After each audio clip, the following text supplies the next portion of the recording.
코스피 봐야 될 것 같은데 지금 일간 10% 이상 급락 이후의 수익률 요거라도 우리가 좀 위로를 받아야 되지 않겠나 싶어서 좀 가지고 왔어요. 이거는 오늘 우리가 코스피가 10% 넘게 급락을 했는데 뭐 이유가 있나요? 뭐 이유도 여기서는 일단 지금의 이유는 급락이 만약에 우리가 모르는 뭔가가 있었어요. 그러면은 아마 시간이 지나고 나서 그때 그래서 빠졌구나 라는 게 정리가 될 거거든요. 근데 지금 우리는 모르잖아요. 지금 왜 빠지는지 사실 되게 명확하지 않거든요. 여기서는 이유를 글로벌 반도체 경쟁 심화라고 이제 적어놨는데 사실 저는 이게 이유는 아니라고 생각을 해요. 그래서 지금의 이유는 조금 이거는 공백으로 비워놔야 될 것 같고요. 여러 가지 이유들을 갖다 붙여놓고 얘기를 할 수는 있죠. 너무 많습니다, 이유가. 그래서 이제 이거는 뭐 나중에 시간이 지나서 한번 돌이켜 봐서 지금의 이유가 진짜 빠질 만한 이유였던 건지 아니면 진짜 어처구니 없이 그냥 심리적인 이유로 혹은 뭐 수급적인 이유로 빠졌던 거였는지 그거는 시간이 지나봐야 우리가 판단을 할 수가 있어요. 미래에. 그건 미래에 우리가 판단을 하기로 하고요. 어찌됐든 이런 수익률만 딱 봤을 때 하루에 10% 이상 급락이 나왔던 날들이 딱 5번 있었습니다. 오늘 포함해서 2000년도에 딱 2000년 4월에 닷컴 버블이 일단 있었고요. 2001년에 9.11 테러가 있었고요. 그리고 2008년에 글로벌 금융위기 때 이때 10% 넘게 빠졌고요. 그리고 2026년 3월, 올해 3월 때 미국과 이란 전쟁 터졌을 때 이때 12% 급락이 나왔고요. 그리고 지금 7월 28일 10% 넘게 하락이 나왔습니다. 지금 뭐 닷컴 버블, 뭐 9.11 테러, 글로벌 금융위기, 미국 이란 그 전쟁 그리고 지금 이렇게 딱 5번 하루에 10% 이상 급락했던 날이 딱 5번이 있었어요. 근데 어쨌든 중요한 거는 하루에 이렇게 변동성이 엄청 컸을 때 이러고 나서 그 이후의 기간 수익률이 어땠느냐 요거를 좀 봐야 되잖아요. 이렇게 급락이 나왔는데 그 이후에는 대부분 좀 빠르게 회복하는 모습들이 나오더라라는 게 일반적입니다. 뭐 제일 최근의 사례를 볼까요? 제일 최근에 어쨌든 그 올해 3월달 제일 빨랐던 미국과 이란 전쟁 터졌을 때 그때 하루에 12% 넘게 급락이 나왔거든요. 근데 이날 다음 날에 9% 넘게 급등이 나왔고요. 그리고 일주일 동안에는 주간 상승률이 3%였었고 한 달 월 상승률은 9% 그리고 3달 동안의 상승률은 36%였었습니다. 그래서 하락분을 다 메우는데 한 달 정도 시간이 걸렸다라고 보시면 될 것 같고요. 그리고 과거의 사례들을 봤을 때에도 보통은 이 하락분을 메우는데 한 달 정도 시간이 좀 걸리는 것 같아요. 그래서 뭐 일주일 동안의 반등 나오고 다음 날에는 보통 좀 반등이 세게 나오고 좀 그렇긴 합니다. 그래서 이런 것들을 봤을 때 우리가 내일은 좀 반등을 모색할 수 있지 않을까에 대한 기대감을 가져볼 수 있을 거고 그리고 그 이후에 기간 수익률은 물론 이것도 잘 모르겠습니다만 어쨌든 이렇게 많이 깊게 빠르게 빠졌을 때에는 또 추가적인 어떤 반등을 분명히 좀 만들어내는 기술적 반등이어도 절반 정도의 반등이어도 충분히 좀 만들어내니까 우리가 지금 하루만 하고 주식하고 끝낼 거 아니잖아요. 오늘 하루만 주식하고 끝내겠다. 나 이제 이거 다 때려치고 떠나겠다라고 하시면은 어쩔 수 없지만 내가 어쨌든 이 주식시장에 붙어 있으면서 계속 기다리잖아요. 기다리고 어쨌든 견디고 좀 우리 가족분들처럼 이렇게 공부하고 이렇게 하다 보면은 결국은 시장은 기회를 주거든요. 그래서 이렇게 좀 시장이 정상화가 되는 그런 과정들이 만들어질 거고 시장만 좀 어느 정도 정상화되면은 계속해서 우리 가족분들한테도 기회를 줄 겁니다. 그래서 이게 뭐 오늘만 하고 끝나는 게 아니라 우리가 죽기 전까지 매일매일 시장은 열릴 거기 때문에 죽고 나서도 열리겠죠. 매일매일 시장은 열릴 거기 때문에 지금 구간에서 너무 이제 이런 상황에 너무 매몰되지 않으셨으면 좋겠다라고 생각을 하고 이게 뭐 저 자신에게 하는 말이기도 하고 가족분들에게 하는 말이기도 합니다. 아무튼 그렇습니다. 또 모르죠. 뭐 이게 나중에 선물로 돌아올지. 배우는 것만 있으면 그러면 그게 선물이죠, 뭐. 그리고 어쨌든 장 막판에 외국인 선물 대규모 순매수 유입된 거 요것도 이제 아까 좀 말씀을 드렸었는데 요런 내용들이 좀 있었어요. 그래서 아까 외국인들 좀 들어오는 거 보니까 단기 수급적으로 외국인들 입장에서는 단기 바닥을 조금 잡았나라는 좀 생각을 하게 하는 그런 모습들이 일부 있었다라고 보시면 되겠습니다. 그래서 이게 외국인들이 보통 그 선물을 대량 매수를 하잖아요. 그러면은 그 베이시스가 확대가 된단 말이에요. 그럼 당연히 이때 차익 거래를 하는 사람들은 당연히 이 비싼 선물 팔고 그리고 싼 현물을 이제 사는 그런 매수 차익 거래를 실행을 할 거란 말이에요. 네, 그 과정에서 당연히 이제 현물 시장에 뭐 프로그램 매수나 이런 것들이 유입이 되기 때문에 지수를 밀어 올리는 그런 효과들이 있습니다. 네, 그래서 이게 최근에는 꽤 자주 빈번하게 있었던 것 같아요. 한 달에 한 번 이상은 좀 있었던 것 같은데 어쨌든 뭐 이런 현상들이 보일 때는 보통은 뭐 다음 날이나 다다음 날이나 금방 또 반등 나오는 모습들 상방으로 좀 이제 끌어올리는 그런 형태들이 좀 있었기 때문에 요거는 한번 좀 지켜볼만 하겠다라고 좀 생각을 하고 있습니다. 네. 근데 조금 이제 당장 내일 아침부터 바로 땡긴다 이런 형태보다는 또 반대 매매 이런 것들이 있기 때문에 내일 아침에는 조금 주의는 해야 될 것 같고요. 이런 내용들이 있었어요. 반대 매매 리스크 관련된 내용들이 조금 이제 계속 나오기 시작을 하더라고요. 네, 그래서 보니까 국내 증권사들이 이제 강제 청산 움직임을 보이고 있다라는 내용이 오늘 뉴스 기사로 보도가 됐거든요. 그래서 레버리지 반대 매매 미수채권 대응 준비 착수했다라는 소식인데 지금은요 우리 가족분들 중에서도 그냥 신용 관리만 잘하시면 됩니다. 레버리지만 안 하시고 그리고 그냥 현금으로만 현물로만 지금 잘 투자를 해 놓으시면은 그러면은 사실상 지금 리스크에서 그렇게 크게 영향을 받지는 않거든요. 근데 제일 큰 문제는 레버리지 쓰고 뭐 신용미수 땡겨 쓰고 이런 분들이란 말이에요. 그러니까 지금 내가 그런 상황만 아니다라고 하면은 지금 그래도 개인 투자자의 가장 큰 또 무기가 뭐예요? 또 시간이 있다라는 거잖아요. 네, 그렇기 때문에 그런 것들을 좀 가지고 있다고 하면은 그나마 나은 거고 여기는 조금 이제 좀 그렇죠. 요즘에 계속 주가가 계속 흔들리니까 이 신용융자로 주식 산 사람들이 계좌에 문제가 많이 생겼거든요. 최근에 보니까 얘기 주변에 얘기 들어보니까 마이너스 통장 뚫어가지고 그걸로 이제 삼성전자랑 SK하이닉스 레버리지에 묻어두겠다라고 하시는 분들이 되게 많대요. 네, 근데 그거는 좀 그렇죠. 네. 그래서 마이너스 통장도 어쨌든 계속 좀 금리 갱신을 해야 되고, 그리고 레버리지를 묻어두겠다라는 거는 저는 지금 만약에 반등이 나온다고 하더라도 그러니까 정말 단타로 이제 하루 이틀 뭐 이렇게 그냥 끌고 가는 형태가 아니라면은 레버리지를 지금 묻어두는 거는 저는 아니라고 생각을 하거든요. 삼성전자 단일 종목 레버리지랑 뭐 이 SK하이닉스 단일 종목 레버리지 이런 것들. 네, 그래서 어찌 됐든 간에 변동성이 워낙 크기 때문에 레버리지를 그냥 뭐 특히나 마통 뚫어서 이걸 묻어두겠다라고 하는 거는 사실 리스크 관리에는 조금 문제가 좀 있을 것 같아요. 네, 근데 워낙에 그런 분들이 최근에 되게 많다고 하더라고요. 네. 그래서 어쨌든 뭐 그렇고, 담보로 잡은 이 주식이 계속 떨어지니까 증권사가 계속 좀 이렇게 반대 매매로 이제 털고 있는 그런 상황이잖아요. 근데 최근에 이게 엄청 많이 늘어났고 하루에 1,400억 원 어치가 팔린 날도 있대요. 네, 근데 진짜 문제는 팔아도 빚이 안 갚아지는 거거든요. 예를 들면은 이게 원래는 담보 주식을 팔아요. 그리고 빌린 돈을 회수해요. 그러면 끝나는 거잖아요. 근데 지금은 주가가 너무 빨리 떨어지니까 담보 주식을 팔아도 빌린 돈을 다 못 갚는 경우들이 지금은 좀 생기고 있는 그런 상황입니다.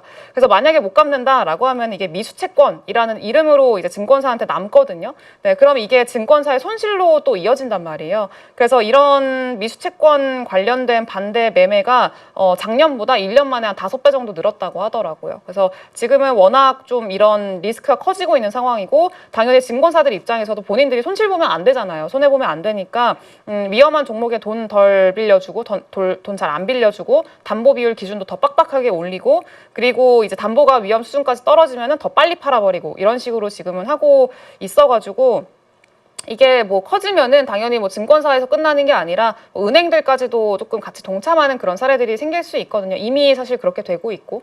네, 그래서 이거는 그냥 우리 개인 투자자분들 입장에서도 좀 그 신용 관리를 잘하자라는 측면에서 조금 말씀을 드리고 싶고요. 그리고 이런 물량들이 아직까지 많고 오늘도 10% 넘게 급락을 했기 때문에 아마 이번 주에 이런 반대 매매 청산 관련된 물량들이 꽤 나올 거예요. 그래서 일단 내일 아침에도 나올 거고 이런 것들 내일 만약에 좀 급반등이 나오면 조금 그 물량 자체는 제한될 수 있겠습니다만 그럼에도 불구하고 여전히 좀 리스크가 잔존하는 그런 상황이기 때문에 그거는 계속 좀 관리는 좀 하자라는 거 한번 말씀을 드리고요. 그러면 대체 뭐냐 이유가 라고 좀 얘기를 해볼 수 있을 것 같은데, 제가 어제 되게 오랜 시간 동안에 그러니까 뭐 이런 얘기를 이렇게 오래 길게 해라고 이제 생각을 하실 정도로 제가 어제 그 오라클 금리에 대해서 뭐 CDS 프리미엄이나 요거에 대해서 되게 길게 설명을 좀 해드렸던 걸로 기억을 하거든요. 한 10분 정도 얘기를 했던 걸로 기억을 하는데, 결국 지금 제일 중요한 거는 좀 금리가 되고 있다라는 좀 생각을 해요.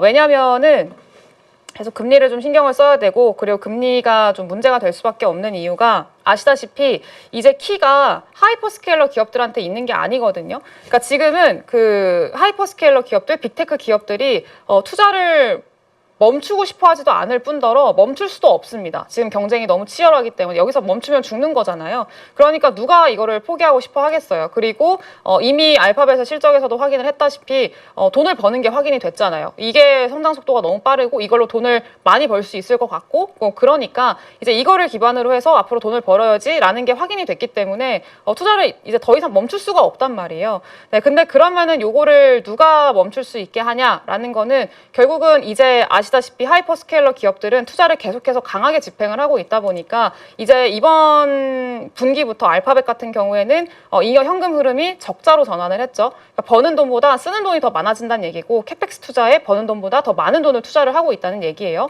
근데 버는 돈보다 쓰는 돈이 더 많아지면은 당연히 어떻게 하겠어요? 어디서 빌려와야겠죠? 돈을 빌려와야 되는데, 그럼 결국은 또 많이 빌릴 수 있고 빌릴 수 있는 환경이 좋아야 이 빅테크 기업들은 계속 투자를 진행을 할 수 있단 말이에요. 그럼 이제 과거에는 이 AI 사이클을 끌고 가는 그 키가 이 빅테크 기업들의 투자 의지에 있었거든요. 이 기업들이 워낙 또 현금을 잘 벌고 돈을 잘 버니까 이걸 기반으로 투자를 했던 기업들이니까 얘네가 계속 투자를 할 의지가 있냐 없냐, 요거에 사실 달려 있었는데, 이제는 이 기업들이 현금을 다 썼고 소진을 했고 빌려서 투자를 해야 되는 그런 상황이다 보니까 이제는 빌려야 되는, 그리고 빌려주는 입장의 그 채권자들, 이쪽의 심리가 이제는 더 중요해졌다라는 거죠. 이쪽한테 이제는 키가 넘어갔다라고 좀 볼 수가 있는 거죠. 그래서 이 키가 돈을 빌려주는, 자본을 공급해주는 이쪽으로 넘어갔다라고 보시면 될 것 같고, 그러면은 이 돈을 빌려주는 사람들의 입장에서, 채권자들의 입장에서는 그럼 뭘 보냐, 뭘 가장 중요하게 보냐, 이 기업이 이자를 내고 빚을 갚을 수 있을지, 이거를 제일 중요하게 봅니다. 우리도 그렇잖아요. 뭐 친구가 나한테 돈 빌려달래요? 그러면은 얘가 과연 갚을까? 이거를 제일 좀 중요하게 보잖아요. 얘가 돈을 이만큼 빌려갔을 때 이걸 갚을 능력이 있을까? 과연 진짜 갚을까? 요거에 대한 고민을 제일 먼저 하게 되잖아요. 똑같습니다. 빅테크 기업들한테 돈을 빌려주고 채권자들 입장에서도 당연히 이제 이 기업들이 여기서 끝나지 않고 실제로 돈을 많이 벌어가지고 이자도 내고 빚도 갚고 이렇게 할 수 있을까에 대한 고민을 가장 중요하게 볼 수밖에 없거든요.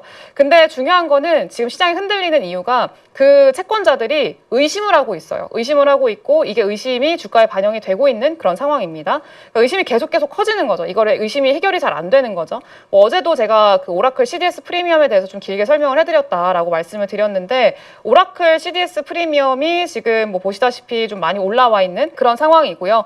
CDS 프리미엄이라고 하면은 얘가 파산할 가능성에 베팅하는 퍼센테이지라고 이제 저번에 한번 말씀을 드렸죠.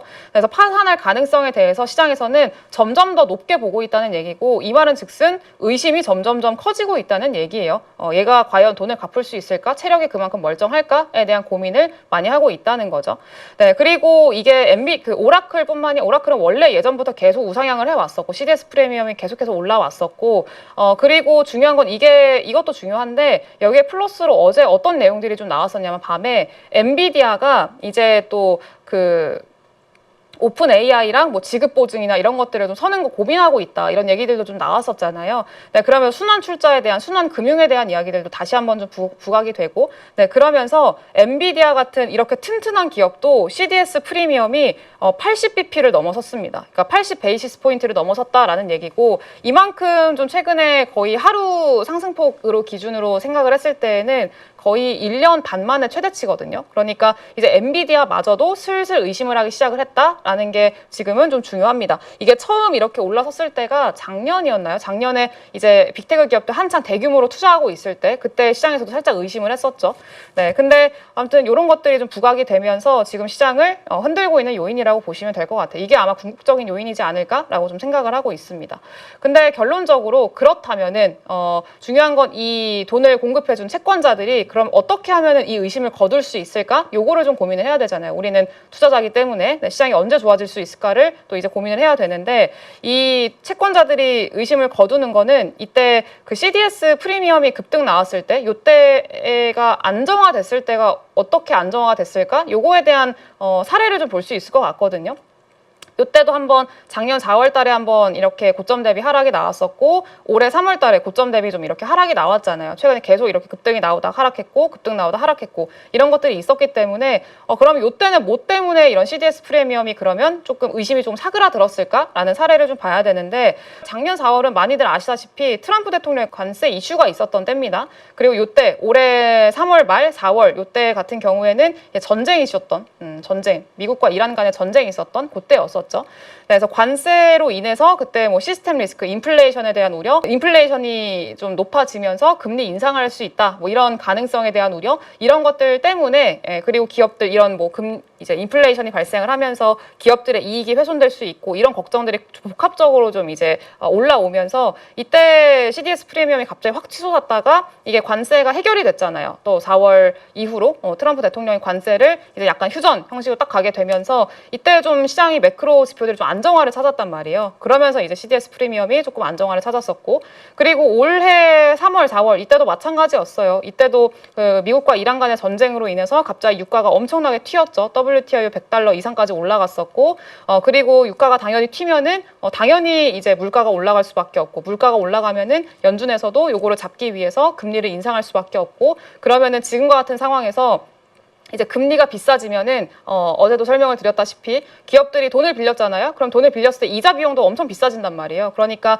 이제 빅테크 기업들의 부담이 커질 수밖에 없잖아요. 안 그래도 돈을 그렇게 많이 못 번다고 지금 시장에서는 의심을 하고 있는데 여기서 이자 비용까지 더 많아지면은 얘네가 과연 감당할 수 있을까에 대한 걱정들이 더 커질 수밖에 없겠죠. 네, 그래서 이게 연쇄적으로 좀 의심이 커지다 보면은 시스템 리스크로까지 이어질 수가 있단 말이에요. 결국 심리가 제일 중요하기 때문에.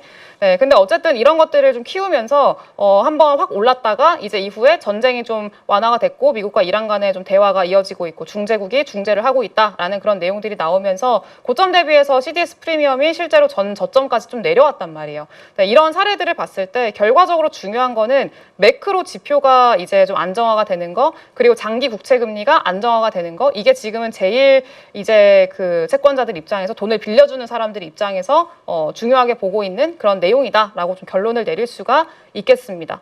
그래서 결론적으로는 이게 언제 그런 매크로 지표에 대한 안정화가 좀 진행이 될까에 대한 고민을 해야 되는데 이번 주에 뭐 계속 말씀드리고 있습니다만 FOMC 진행이 되죠. 네, 일단 이게 제일 커요. 네, FOMC에서 계속 또 금리를 올릴 것이냐, 매파적이냐, 앞으로 얼만큼의 금리 정책에 대한 좀 방향성을 가지고 있느냐 이런 것들을 확인을 아마 시켜줄 텐데 케빈 허시의 이제 기자회견도 있을 거고, 네, 확인을 시켜줄 텐데 이게 일단은 지나는 게 좀 중요합니다. 이게 아마 하나의 좀 안정화에 대한 이벤트가 될 수 있지 않을까라고 좀 생각을 하고 있어요. 왜냐하면은 지금의 물가를 올리고 있는 요인들, 뭐 최근에 물가 지표들은 사실 괜찮긴 했었거든요. 생각보다 좀 낮았었고. 네, 근데 또 최근에 다시 또 물가가 또 튀었잖아요. 그러면서 아마 좀 뭐 불확실하다, 뭐 이런 아마 얘기들을 할 가능성이 매우 높을 것 같긴 해요. 연준 위원들이 늘 하던 대로 데이터에 의존을 하겠다, 데이터를 보면서 따라가겠다라고 얘기를 할 거기 때문에 아마 뭐 그렇게 불확실성을 해소하는 그런 역할을 하지는 못할 겁니다. 근데 제가 생각을 했을 때는 이제 지금 물가를 자극시키는 요인이 결국은 유가잖아요. 유가가 제일 크단 말이에요. 전쟁 때문에 전쟁이 쉽게 끝나지 않고 있고 이 전쟁이 계속 이어지면서 자꾸 잊을만 하면 유가를 튀게 만들고 있고 이렇단 말이에요. 네, 그러면은 이 유가가 앞으로도 계속 올라가고 요거에 앞으로 인플레이션에 영향을 미치고 이럴까에 대한 고민을 해야 되는데 아시다시피 유가는 변동성이 엄청 큽니다. 올랐다 내렸다 올랐다 내렸다 막 이런 것들이 계속 반복하고 있고 네, 이렇기 때문에 지금 FOMC 연준 위원들 입장에서는 이 유가가 앞으로 미치는 인플레이션의 영향을 이제 연속적인 영향을 줄까에 대한 고민을 분명히 할 거거든요. 그래서 뭐 유가가 올랐다가 또 전쟁이 끝났어. 그럼 또 유가가 갑자기 뭐 $70 미만까지 또 떨어져요. 그러면은 만약에 금리 인상을 해버리게 되면은 그러면은 이거 뭔가 싶을 거잖아요, 사실. 네, 그래서 아마 연준 위원들 입장에서는 이런 전쟁으로 인한 유가 급등락을 이유로 해서 금리 인상을 하지는 않을 거다라는 게 사실 저는 결론이긴 합니다. 그래서 이제 요거를 뭐 완전히 이야기를 시장의 뭐 불안감을 해소시켜주는 이야기를 하지는 않겠습니다만 지금 이유는 요게 다기 때문에 사실상 아마 이번 그 FOMC를 지나면서 금리라던가 유가라던가 이런 것들에 대한 걱정은 조금 완화되는 그런 형태로 가지 않을까, 좀 안정화를 찾는 그런 형태로 가지 않을까라고 좀 생각을 하고 있어요. 네, 그래서 그런 좀 금리에 대한 걱정이 완화가 되면은 또 장기 국채 금리는 그래도 좀 안정화를 찾거든요. 같이 좀 움직이기 때문에 방향성이 좀 비슷하기 때문에. 네, 그래서 국채 금리가 안정화가 되면은 여기서 보다시피 국채 금리랑 이 CDS 프리미엄은 언제나 늘 동행하는 그런 역할들을 좀 보여왔었기 때문에 국채 금리가 또 안정이 되면은 CDS 프리미엄도 안정화되는 그런 형태로 갈 수가 있겠죠.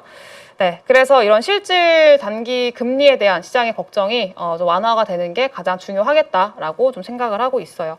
네, 그리고 제일 중요한 게 그거고, 그리고 또 하나 영향을 미치는 것 중에 하나, CDS 프리미엄에 영향을 미치는 것 중에 하나가 이게 결국은 의심이라 그랬잖아요. 의심이라는 건 뭐예요? 심리란 말이에요. 그래서 언제나 이제 상황에 따라서 심리는 달라져요. 의심도 달라지고 상황에 따라서 항상 좋아졌다 나빠졌다가 하기도 하는 게 심리란 말이에요. 객관적인 지표가 없단 말이에요. 네, 근데 이렇게 심리가 악화될 때는 앞서 말씀드린 대로 국채 금리가 뭐 튈 때, 요럴 때도 있겠지만 증시가 안 좋을 때, 증시 상황이 안 좋을 때, 요럴 때도 심리는 악화가 되고 이 의심은 커질 수밖에 없습니다. 그래서 맨날 아시다시피 그 미국의 10년물 국채 금리가 막 4.8, 막 이렇게 4.6 이상 올라가기 시작을 하잖아요. 그러면은 늘 트럼프 대통령이 개입을 합니다. 트럼프 대통령 개입을 하고 증시가 이제 좋아질 거다. 증시에 대한 뭐 걱정하지 마라. 뭐 이런 식의 만약에 문제가 전쟁이라면은 뭐 이란이 뭐 대화를 요청해 왔다. 이런 식으로 좀 시장의 심리를 조금 개선시켜 줄 수 있을 만한 그러면 증시가 좀 반등 나올 수 있을 만한 그런 이야기들을 계속 하거든요. 근데 그게 결국은 이 심리가 매우 중요하고 이 심리가 요거를 증시의 상황을 만들고 이 증시 상황이 이 CDS 프리미엄에 대한 영향을 미치고 이런 인과관계 때문에 좀 그렇단 말이에요. 그래서 아마 증시가 좀 어느 정도 안정화를 찾게 되면은 이 CDS 프리미엄 같은 경우에도 조금 괜찮아지지 않을까라고 좀 생각을 하고 있습니다. 그래서 결국은 이번 주가 결국 앞서 처음에 말씀드린 거의 좀 시작과 끝이 동일한 그런 형태로 가고 있는 수미상관으로 가고 있는 그런 상황인데 결국 중요한 거는 이번 주가 제일 큰 고비라고 저는 보고 있고요. 실적 발표랑 그리고 특히 제일 중요한 건 삼전닉스의 어떤 톤으로 좀 이야기가 나오는지 그게 지금은 제일 중요하겠죠. 네, 그래서 요거가 얘기가 나오고 그리고 빅테크 기업들 아마 실적 잘 나올 거예요. 실적은 잘 나올 텐데 또 시장에서는 어떤 포인트를 또 이제 볼지. 네. 근데 그나마 다행인 거는 그나마 눈높이가 좀 많이 낮춰져 있는 그런 상황이기 때문에 오히려 호재에 민감해져 있는 시장이다라는 건 긍정적인 것 같아요. 그래서 이전만큼 눈높이가 막 거의 뭐 머리 끝까지 올라가 있으면은 아무리 좋은 뉴스가 나와도 그래도 세론이거든요. 근데 지금처럼 기대감이 많이 낮춰져 있는 상황에서는 약간의 그래도 좀 어느 정도의 호재만 나와도 좀 시장에서는 반등을 모색해 볼 수 있겠다라는 거는 긍정적이긴 합니다. 그래서 결국 이번 주에 그런 호재들을 좀 누적을 시키고 좀 그런 것들을 보고 아마 시장에서는 좀 반전을 모색하는 그런 형태로 갈 가능성이 높지 않겠나라고 좀 생각을 해봐야 될 것 같아요. 그게 지금 뭐 7월 말에서 8월 초 다 몰려있는 그런 상황이기 때문에 여기서 이제 바닥을 형성을 할 가능성이 매우 높겠죠. 네. 그래서 앞서 말씀드린 그런 지금 제가 개인적으로 여기서 더 뭐 도망을 간다던가 아니면은 뭐 이런 공포감에 더 휩싸인다기보다는 하락보다는 조금 상승에 대한 퍼센테이지를 더 기대를 하는 게 맞겠다라고 이야기를 하는 근거가 좀 거기에 있습니다.